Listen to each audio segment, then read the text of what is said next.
তোর জন্য বুঝেছিস? ওর মাথায় ব্যথা করে, ওর শরীরটা খারাপ করে, ও মরে যাবে, ও মরে যাবে, ও মরে যাবে।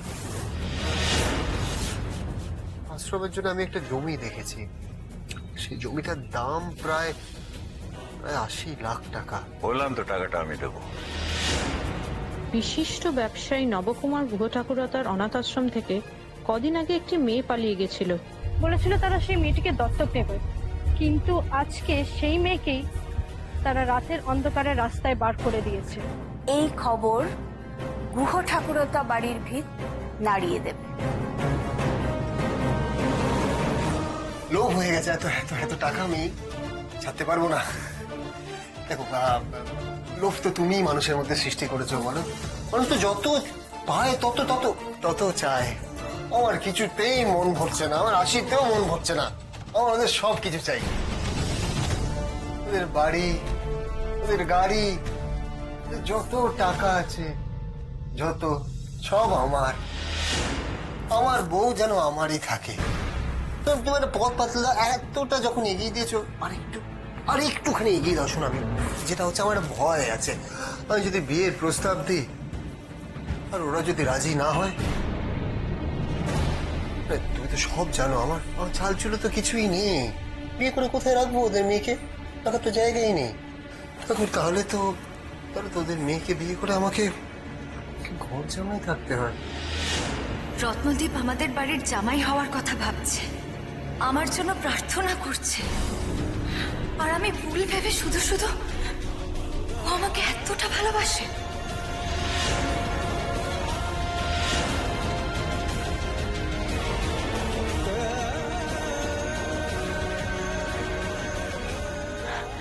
রত্নদীপ আমাকে, এবার আমি বুঝতে পেরেছি, উনি কেন ওভাবে হুট করে আমাদের বাড়ি থেকে বেরিয়ে এলেন। বড়লোক বাড়ির ত্যায্য পুত্র বলে, ওনার রোজগার নেই বলে উনি ভেবেছেন উনি আমাকে বিয়ে করতে পারবেন না। আমরা বড়লোক দেখে উনি পিছিয়ে এলেন, এমনকি আমার জন্য অনেক গিফটও উনি আমার হাতে দিলেন না। দুটো মানুষের মধ্যে সম্পর্ক তো শুধুমাত্র মনের হয়, টাকার তো হয় না। আর আমি মা হব না জেনে উনি আমাকে এতটা ভালোবেসেছেন। না না না, এই সম্পর্ক আমি কিছুতেই হারাতে পারবো না, ওনাকে আমি কিছুতেই হারাবো না।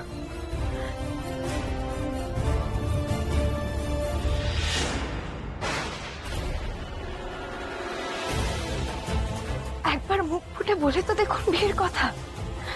আপনার জন্য তো আমি কুড়ে ঘরেও থাকতে রাজি আছি।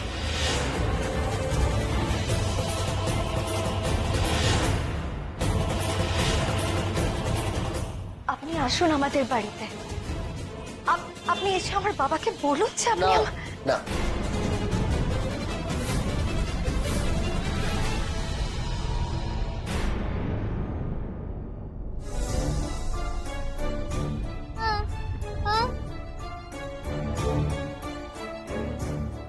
এই আমলকি, চুপ করে বস বলেছি না, একদম চুপ। কি কেস ম্যাডাম? কোনো ঝামেলা জড়াবো না তো? না, কোনো ঝামেলা হবে না। আপনি সামনের দিকে তাকিয়ে গাড়ি চালান। না ম্যাডাম, আমি যাব না। কত টাকা চাই আপনার? পেছনে না তাকাবার জন্য। কোনো ঝামেলায় পড়বেন না আপনি, আমি কথা দিলাম। আরো মোটা টাকা দেবো আপনাকে, শুধু কলকাতার বাইরে গাড়িটাকে নিয়ে চলুন। Okay madam. কি হচ্ছে নাকি?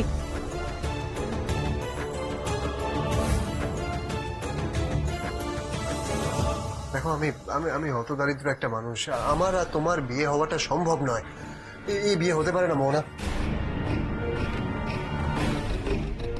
আপনি কেন এরকম ভাবছেন রত্নদীপ? আমার কাছে টাকা পয়সা বাড়ি গাড়ি একদিকে, আর আপনার ভালোবাসা আরেকদিকে। আপনাকে আমি কিছুতেই হারাতে পারবো না রত্নদীপ।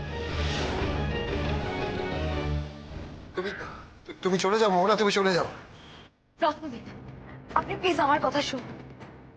এক মিনিট দাঁড়ান রত্নদীপ। ঠিক আছে, তাহলে আপনি আমার চোখে চোখ রেখে বলুন যে আপনি আমাকে ভালোবাসেন না। কি হলো, বলতে পারছেন না তো? কেন বলতে পারছেন না জানেন? কারণ আপনি আবেগে জীবন চলে না মোহনা, টাকা পয়সা ছাড়া ভালোবাসা টেকে না। আর আমি তোমার জীবন নষ্ট করতে পারবো না, আমাকে আমাকে ক্ষমা করে দিন। রত্নদীপ, আপনি শুনুন রত্নদীপ, প্লিজ যাবেন না, কোথায় যাচ্ছেন শুনুন আমার কথা। আমার জীবনে যদি কেউ এসে থাকে সেটা আপনি রত্নদীপ। দারিদ্রের জন্য আমি ভালোবাসা কিছুতেই মরতে দেব না, কিছুতেই মরতে দেব না।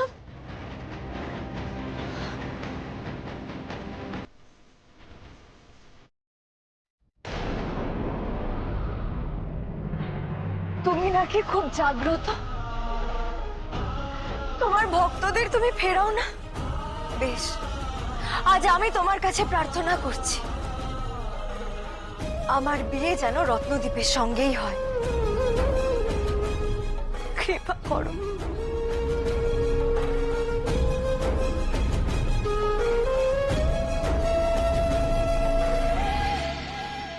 আমলকি আমলকি আমলকি। ডাক্তারবাবু কি হলো? ভয় পাওয়ার মতন কিছু? আচ্ছা আমলকিটা কে? ডাক্তারবাবু, আমলকি একটা বাচ্চা মেয়ে। চন্দনা ওকে দেখলে কিরকম একটা যেন পাগলের মতো করতে থাকে ওর কাছে যাওয়ার জন্য। আর আমলকিকে যখনই ও কাছে পায় তখন অতীতের কথা মনে করে, আর যত অতীতের কথা মনে করে তখনই ওর মাথা ব্যথা শুরু হয়। সে কি? আমি তো আপনাদের প্রথম থেকেই বলেছিলাম যে কোনোভাবে ওর ব্রেনে যদি চাপ পড়ে তাহলে ওরই ক্ষতি। এই আমলকিকে দেখে যদি চন্দনা অস্থির হয় তাহলে ওকে আমলকির কাছে আসতে দেওয়া যাবে না। কিন্তু ডাক্তারবাবু, আমলকি যখন কাছে আসে চন্দনা তখন সুস্থ হয়ে যায়, সুস্থ থাকে। অসুস্থ হয় না ও। ও বারবার বলে না যে আমলকিকে দেখে ওর পুরনো কথা মনে পড়ে। বহুবার তো এই কথাটা বলেছো বড় মামি। হ্যাঁ বলেছে। আসলে কি জানেন তো ডাক্তারবাবু, এই আমলকি আর চন্দনা ওরা দুজন একই গ্রামে থাকতো, তো ওকে দেখেই তাই ওকে দেখে বারবার চেনা চেনা লাগে, অতীত মনে করার চেষ্টা। ওর মামি, আমি তো সে কথাই বলছি। তাহলে তো চন্দনার কাছাকাছি আমলকিকে ঘেঁচতেই দেওয়া যাবে না। আপনি বুঝতে পারছেন না অতিরিক্ত চাপ পড়লে পেশেন্টের মৃত্যু পর্যন্ত হতে পারে মিসেস গ্রহ ঠাকুরতা। না ডাক্তারবাবু না, এটা কিছুতেই হতে পারে না, কিছুতেই না। এখন আর নানা বলে কি আর কোনো লাভ আছে বলো বড় মামি? যা হওয়ার তা তো হয়ে গেছে। তবে তুমি চিন্তা করো না, আসল কাজের কাজটা আমি সেরে ফেলেছি। ওই মেয়েটাকে আমি এই বাড়ি থেকে বিদায় করে এসেছি।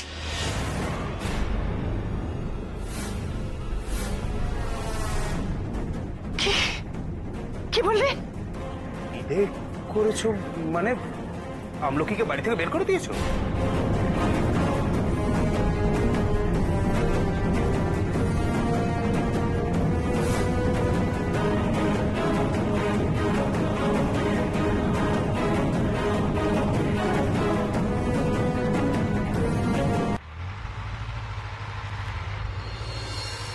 না না এখানে দাঁড়ান।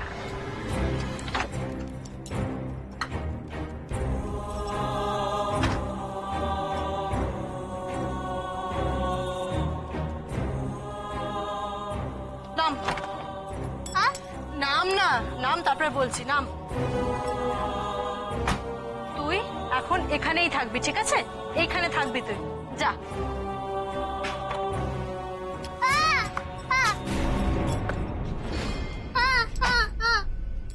যা এখান থেকে।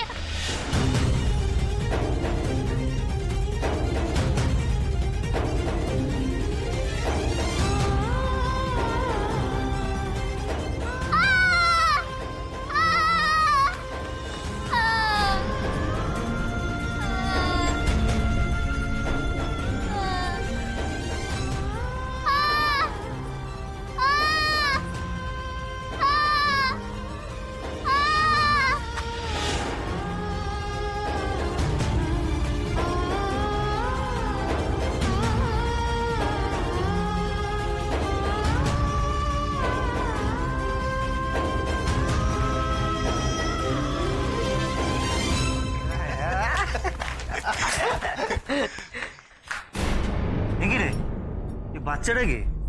এটা তো আমাদের বস্তির বলে মনে হচ্ছে না। চল তো গিয়ে দেখি। চল চল। তুই কোথায় থাকিস রে? এই বাড়ি কোথায় তোর? কি করছিস এখানে? এসছিস কোত্থেকে? ওই তোর বাড়ি কোথায়? এই বাবা, এ তো হাত থেকে ইতে চড়ছে না রে। বাড়ি কোথায় তোর? এত দামি ব্যাগ, খোল না তাড়াতাড়ি। এত টাকা? এইটুকু বাচ্চার কাছে এত টাকা? গুন গুন গুন ভাই, মালদার বাড়ির মেয়ে বলে মনে হচ্ছে। এই তোর বাড়ি কোথায় রে? কোথায় থাকিস? ছটফট করছিস কেন? কোথায় বাড়ি কোথায়? এই ধর ধর,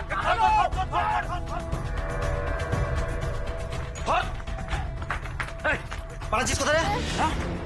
এই নিয়ে চলে রেখে, এটা কিছু দিলে হবে না। কালকে এর বাড়ির লোকের কাছে মোটা টাকা হাতাবো। ঠিক বলেছিস। আপনি কোথায়?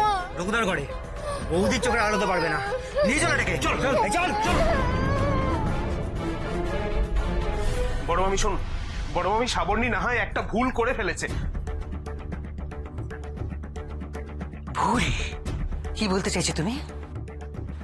চন্দনার জন্য সাবর্ণী এতখানি ভাবলো, ওরা এত ভালো চাইলো যে আমলকিকে একেবারে বাড়ির বাইরে বার করে দিল। একটু অপেক্ষা করা গেল না?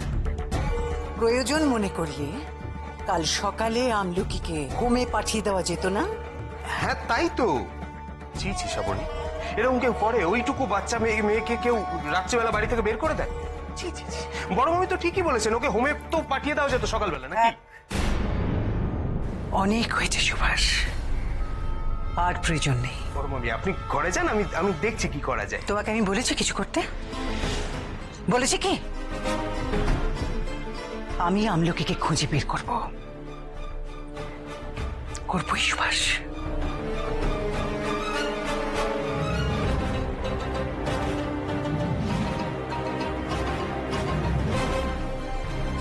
নাটক করে খুব চারটি কথা শোনানো হলো তো আমাকে। শোনো, যা করেছি বেশ করেছি। না করনি, তোমাকে বারবার বুঝিয়েছিলাম আমলকি হচ্ছে আমাদের তুরুপের দাস। ওকে দিয়ে চন্দনাকে বারবার অস্থির করে তুলে পাগল করবো আমি। নিজের হাতের আসল দাসটাকে তুমি মাটিতে ফেলে দিলে। আচ্ছা একটু ভেবেচিন্তে কাজ করতে পারো না? এক মিনিট দাঁড়াও, তুমি খুব ভালো মতো জানো সুভাষ যে মাথা গরম হলে আমি তোমার মতো অত ভেবে চিন্তে কাজ করতে পারি না। আর ওই আমলকি মেয়েটাকে নিয়ে এত মাতামাতির কিসের একটু বলবে? করে ওই মেয়েটার কত দূরে বা যেতে পারে? দেখো কি বাড়ির বাইরে কোথাও হয়তো ঘাপটি মেরে দাঁড়িয়ে আছে।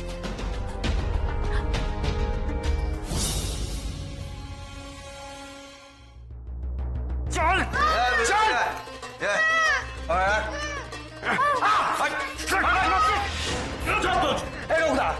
বৌদি কোথায়?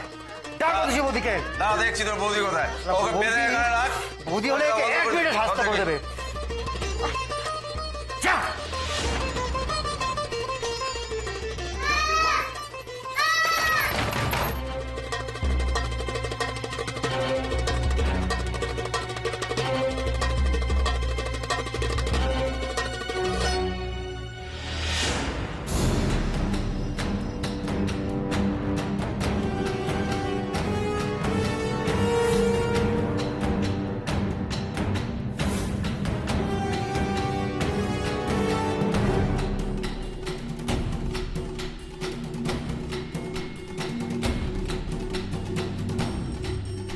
আর একটাও যদি আওয়াজ পেয়েছি না, যা ওখানে গিয়ে চুপ করে বস। বলে লাভ নেই বৌদি, ও কথাও বলতে পারে না, গানেও শুনতে পায় না।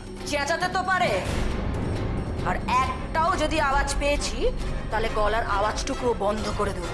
যা ওখানে, এখানে চুপ করে বসে থাকবি, চুপ করে। কালকের মধ্যে মেয়েটার বাড়ির ফোন নাম্বার আর ঠিকানা সব জোগাড় করে ফেলবো, তারপর হেভি টাকা চাইবো। শালা মাল ফেলবে, বাচ্চা নিয়ে যাবে। সোজা কথা। দেরি করিস না, তাড়াতাড়ি যা। চল।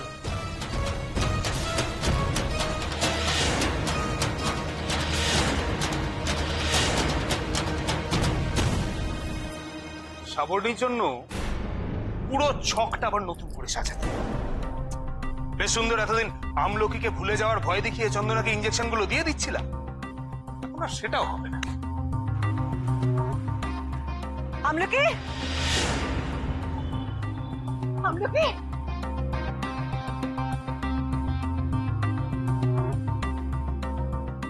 যাচ্ছেন বড় মামি? সে জবাব দিয়ে আমি তোমাকে করবো না। বড় মামি আপনি আপনি বাইরে যাচ্ছেন তো, দাঁড়ান আমি গাড়িটা ডেকে। কোনো প্রয়োজন নেই, আমার কাজ আমাকে নিজের মতো করে করতে দাও।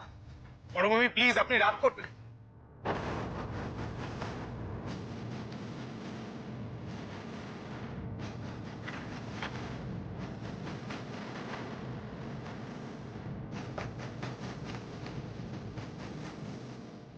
কি ব্যাপার, তুমি এখানে? চন্দনের কিছু হয়নি তো? এখনো ঠিক আছে, কিন্তু জানি না ঠিক থাকবে কিনা। মানে সাবর্ণী আমলকিকে বাড়ি থেকে বার করে দিয়েছে। মেয়েটাকে আমি কোথাও খুঁজে পাচ্ছি না। চন্দনের হুঁশ ফেললাম, ওকে কি বলবো কে জানে। তোমরা আমলকিকে এইভাবে বাড়ি থেকে বের করে দিলে?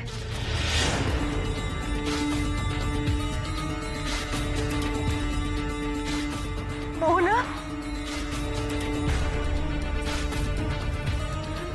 মোহনা, মোহনা তুই চিন্তা করিস না। মোহনা দেখ, আমলকিকে আমরা থাক জেঠমনি প্লিজ, তোমরা আমাকে আর কেউ কিছু বোঝাতে এসো না, কারণ আমি কিছু বুঝবো না এখন।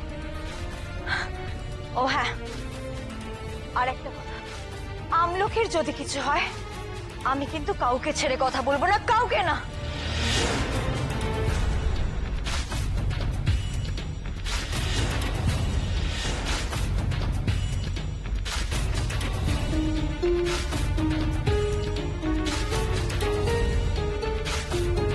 মোহনা, আমার চোখের সামনে দিয়ে সাবু আমলকিকে এই বাড়ি থেকে বার করে দিল। আর তুই দাঁড়িয়ে দাঁড়িয়ে সেটা দেখলি? আমার কিচ্ছু করার ছিল না, কারণ মা আমাকে তার মরা মুখে দিব্যি দিয়েছিল। আমি চেয়ে চেয়ে দেখলাম, কিন্তু কিচ্ছু করতে পারিনি, কিচ্ছু করতে পারিনি। ও, এবার বুঝেছি, এবার আমি তোর অবস্থাটা বুঝেছি দাদা। চিন্তা করিস না, একদম ভাবিস না, আমলকির কিচ্ছু হবে না। ওর আমি কিচ্ছু হতে দেব না। আর যারা যারা ভাবছে যে আমাকে আর আমলকিকে দূরে রাখবে, তারা ভুল ভাবছে। আমি আমলকিকে ফিরিয়ে আনবো দাদা, দেখে ওকে আমি ফিরিয়ে আনবোই। না মোনা, এত রাতে কোথাও যাবি না তুই। কেন বাবা, এত রাতে আবার কিসের সমস্যা? সমস্যা আবার কি? এত রাতে একা একা কোথাও যাবি না তুই, ব্যাস। একা একা এত রাতে আমলকিও রাস্তায় রাস্তায় ঘুরে বেড়াচ্ছে বাবা। তাছাড়া ও তো একা যাচ্ছে না, ওর সাথে আমি যাব। নীলু, না মা, তুমি আর আমায় আটকাবে না। আচ্ছা কোথায় খুঁজবি তোরা, কোথায় খুঁজবি বল? কেন? রাস্তায়, ঠিক যেখানে তোমরা ওকে পাঠিয়েছো। চল দাদা চল। আশ্চর্য, বৈশাখী বাড়িতে নেই, সেই ব্যাপারে তো কোনো খোঁজ নিচ্ছিস না। কোথায় গেল, কি অবস্থা তার, কিচ্ছু জানার দরকার নেই, শুধু আমলকির পেছনে দৌড়াবি। এক মিনিট, বৌদি বাড়িতে নেই? বৌদি কোথায় গেছে দাদা, কখন গেছে বৌদি? সত্যি বৈশাখীকে এতক্ষণ ধরে চোখেও পড়েনি আমার। মা, মা বৈশাখী কোথায়? বৈশাখী ওই তো একটু কোথায়। মা প্লিজ মা, যা বলার এবার একটু পরিষ্কার করে বলো। বৌদি কখন থেকে বাড়িতে নেই? দাঁড়ো দাঁড়ো, যখন থেকে আমলকিকে তাড়ানো হয়েছে ঠিক তখন থেকেই কি? আরে বাবা না, তার আগে বেরিয়ে গেছে ও। উফ, ও বেচারে মায়ের শরীর খারাপ, বাপের বাড়ি গেছে। ঠিক করে বলো মা, বৈশাখী কখনো আমায় না বলে বাপের বাড়ি যায়নি। আমি আগেও দেখেছি, আমি যখন বাড়ি থেকে বেরিয়ে গেছিলাম তখন বৈশাখীর সাথে তুমি আর বাবা মিলে আমলকিকে বাড়ি থেকে বার করে দিয়েছিলে। আর আজকে কিন্তু আমরা তাড়িয়ে দিইনি ওকে। হ্যাঁ, বাধা দিইনি ঠিক আছে, কিন্তু শোনে এর মধ্যে কিন্তু ওই বৈশাখীর কোনো হাত নেই। সেসব সময় মতো ঠিকই জানা যাবে না। চল দাদা, দেরি হয়ে যাচ্ছে, আমলকিকে খুঁজতে হবে। চল আয়, চল চল।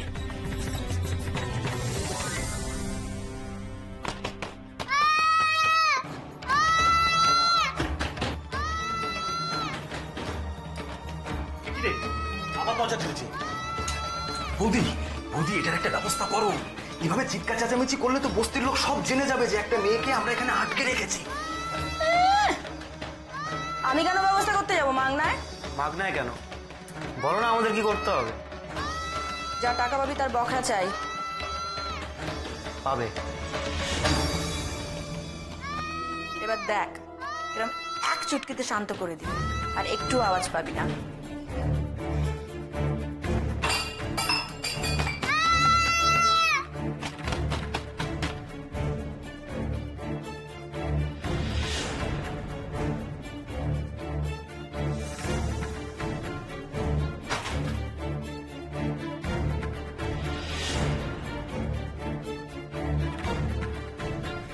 মা, তোরা এখনো দাঁড়িয়ে কেন? যা যা ফুটে যায় এখান থেকে। ওমের ব্যবস্থা আমি করে দেবো, যা। ওই চল।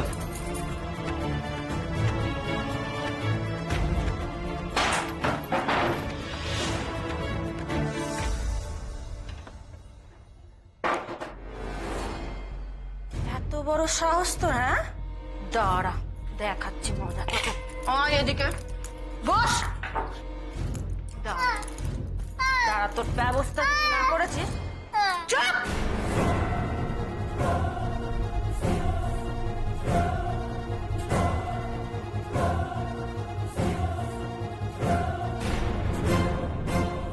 চুপ করে বসে থাকবি এখানে, বুঝেছিস?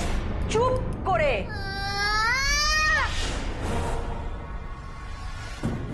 কেউ শুনে ফেললো না তো? চুপ, একদম চুপ।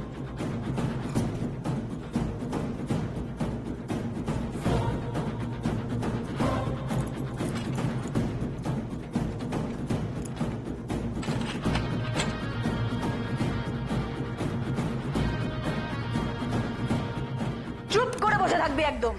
নে খা।